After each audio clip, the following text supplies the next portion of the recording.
Al via i cavalli della seconda corsa, un confronto riservato ai gentleman, 1660 i metri per soggetti di categoria F in 8-1 Banca Italia Sun, 2 Vesterbo Sky High, 3 Helmut, 4 Druso Griff, 5 Delizia di Casei, 6 Danubio Tav, seconda linea, 7 Casanova Adri, 8 Barolo Griff.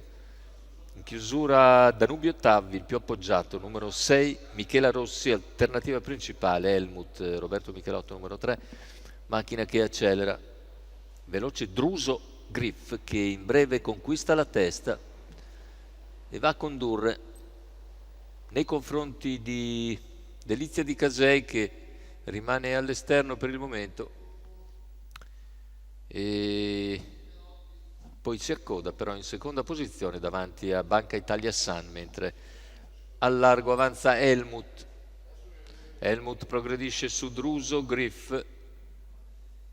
Helmut va deciso. Druso Griff non si oppone più di tanto, lascia sfilare Helmut che passa in 400 metri. 33. Helmut avanti a tutti, Druso in seconda posizione in corsia esterna, Danubio Tav che si impegna, avendo in schiena Vesterbo Sky High e quindi Casanova Adri che chiude il gruppetto all'esterno. I primi 600 in 45,7 da 1,16 praticamente, con leader Helmut, seconda posizione per Druso Griff, all'esterno è sempre Danubio con in schiena Vesterbo, lungo la corda Delizia di Casei che precede Banca Italia Sun, con Barolo Griff in coda. Intanto 1 minuto e 5 decimi per gli 800 e il chilometro che se ne va con Helmut leader su Danubio, 1,15,8 per i primi 1000 metri di gara. A contatto Druso Griff, cerca di spostare intanto anche Casanova Adri, ma i primi due allungano decisamente. A 400 dalla conclusione prendono vantaggio su Druso Griff, Casanova Adri fatica a guadagnare terreno, anticipata da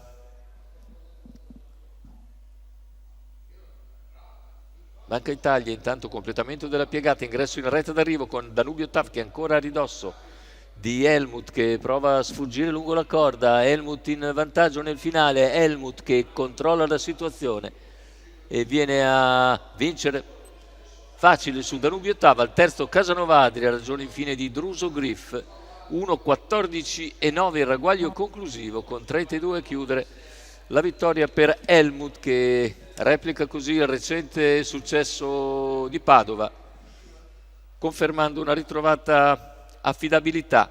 Roberto Michelotto in sediolo per conto di Giuseppe Pistone, scuderia Marodà, assegno. Secondo posto per un comunque validissimo Danubio Tav. Al terzo finisce Casanova Adri.